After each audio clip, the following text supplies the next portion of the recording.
বন্ধুরা, আমার ছাদ বাগানে সবাইকে স্বাগত।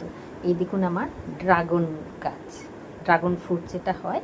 তা এবার তো বর্ষা আসবে, এর পরিচর্যা করতে হবে।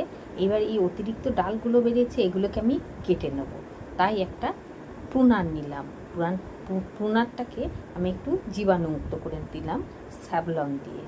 এবার এই অতিরিক্ত শাখাগুলোকে কেটে দেবো, কারণ নতুন শাখায় তো ড্রাগন ফ্রুটস হবে না, পুরনো ডালেই আসবে। তাই ওগুলোকে আমি ছেটে দিলাম। এইভাবে সুন্দর করে ছেটে দিতে হবে, তাহলে ওইখান থেকে আসবে। প্রত্যেকটা ডাল থেকে যে নতুন ডাল বেরিয়েছে সেগুলোকে ছেটে দিয়ে একটু করে কেটে দিলাম। এইভাবে ঠিক এইভাবে আমি কেটে দিলাম। কাটা অংশগুলোকেও জীবাণুমুক্ত করতে হবে, তাই সার্ফ পাউডার, যাতে ফাঙ্গাস না লাগে সেই সার্ফ পাউডার আমি কাটা অংশগুলোতে সুন্দর করে দিয়ে দিলাম। তাহলে না হলে এখন বৃষ্টি হচ্ছে, বৃষ্টির জল ওর ওপর পড়ে ফাঙ্গাস লেগে যেতে পারে গাছটায়। তাই আমি প্রত্যেকটা কাটা অংশে সার্ফ পাউডার দিয়ে দিলাম। এবার একটা মিক্সড খাবার আমি দেবো।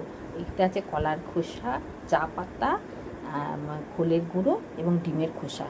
এনপিকে, কলার খোসা আছে পটাশিয়াম, ডিমের খোসায় আছে ফসফরাস, চা পাতা এবং খোলের গুঁড়োতে আছে প্রচুর পরিমাণে নাইট্রোজেন। এই মিক্সড খাবারটা দিয়ে আমি গাছের গোড়ায় জল দিয়ে দিলাম। কিছুদিনের মধ্যেই এতে কুঁড়ি চলে আসবে এই ড্রাগন গাছে। আমি আবার আপডেট করব আপনাদের। গত বছর আমার অনেক ড্রাগন ফ্রুট হয়েছিল। আগাছাগুলোকে আমি এইভাবে তুলে ফেলে দেব। টাটা।